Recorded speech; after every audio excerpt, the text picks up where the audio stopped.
boy runs through the steep streets of Madeira with a ball at his feet. The houses are small, the Atlantic is never far away, and almost nothing around him suggests that one day stadiums across the world will shout his name. Cristiano Ronaldo did not begin with privilege or elite facilities. He began in a crowded working-class home, sharing a bedroom with his siblings and learning early that talent alone would not carry him off the island. Cristiano Ronaldo dos Santos Aveiro was born in Funchal on February 5, 1985. His father, José Diniz Aveiro, worked as a municipal gardener and helped with kits at the local club Andorinha. His mother, Maria Dolores, worked to support the family. Money was limited, but hardship did not automatically create greatness. Ronaldo's difference was the almost unreasonable intensity with which he chased one narrow possibility. At Andorinha, then Nacional, the skinny boy from Madeira was already difficult to ignore. He was quick, emotional, obsessed with the ball, and furious when his team lost. At 12, Sporting CP invited him to Lisbon. The opportunity was enormous, so was the cost. He left his family and crossed to mainland Portugal while still a child. His accent made him stand out, homesickness followed him into the academy, and school became increasingly difficult. He eventually left formal education to focus on football. It was an extreme gamble, abandoned the normal path before football had promised him anything. Then his body created another obstacle. At 15, Ronaldo was diagnosed with a rapid heartbeat and underwent a medical procedure. He returned to training quickly, but the episode showed how fragile the plan was. One problem with his heart could have ended the career before anyone outside Portugal knew his name. Instead, he accelerated. Sporting promoted him through its youth levels, and in August 2002, at 17, he made his senior debut against Inter Milan. Weeks later, he scored twice against Moreirense. He was raw, but the rawness was part of the attraction. Stepovers, sudden changes of direction, explosive speed, and the confidence to challenge experienced defenders. In 2003, Sporting played Manchester United in a friendly at the new José Alvalade Stadium. Ronaldo tormented United's defenders so completely that several players urged Sir Alex Ferguson to sign him. Within days, the 18-year-old was moving to England. At Manchester United, the number 7 shirt carried the weight of George Best, Eric Cantona, and David Beckham.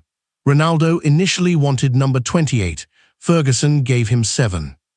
The young winger was spectacular, but not yet efficient. He dribbled when a simple pass would work and frustrated teammates. English defenders responded to his tricks with hard tackles, but Ferguson saw the larger project.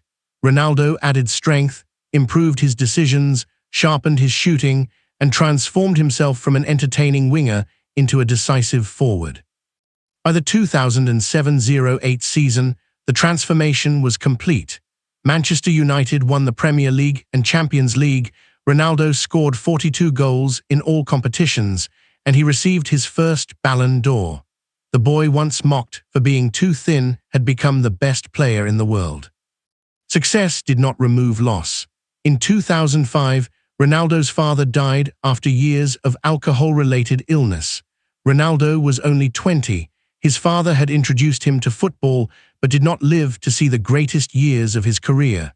That absence remained behind the celebrations and trophies. In 2009, Real Madrid paid a world record transfer fee to sign him. More than 80,000 people attended his presentation. At Manchester, Ronaldo had become a superstar. In Madrid, every match was measured against history, every season against Barcelona, and almost every achievement against Lionel Messi.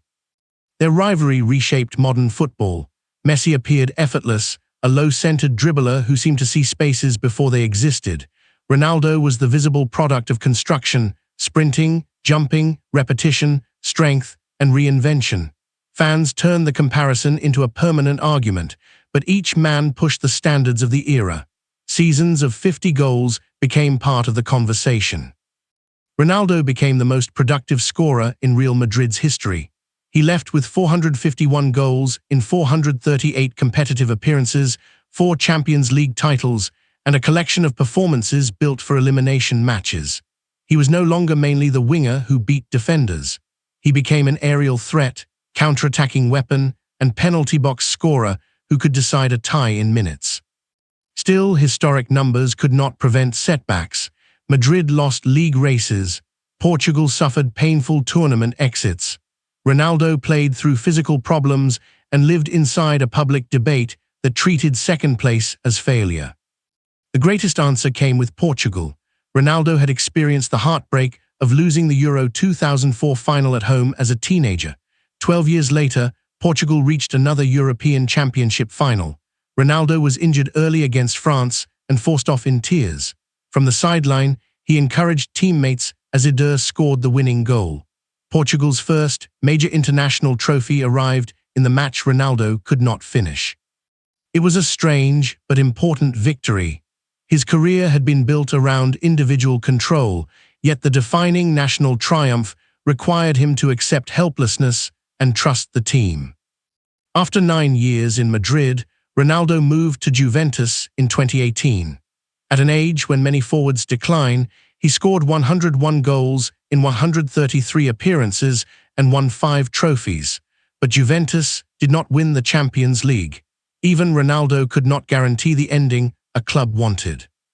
His return to Manchester United in 2021 began like a homecoming film. He scored immediately and produced decisive European goals, but the club was unstable, results deteriorated, and his relationship with manager Erik ten Hag collapsed.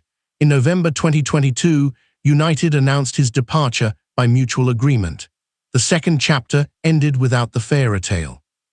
Ronaldo then joined Al Nassr in Saudi Arabia.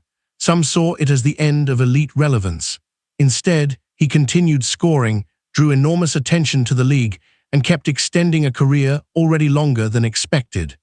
After repeated near misses, he captained Al Nassr to the 2025-26 Saudi Pro League title, scoring twice on the final day.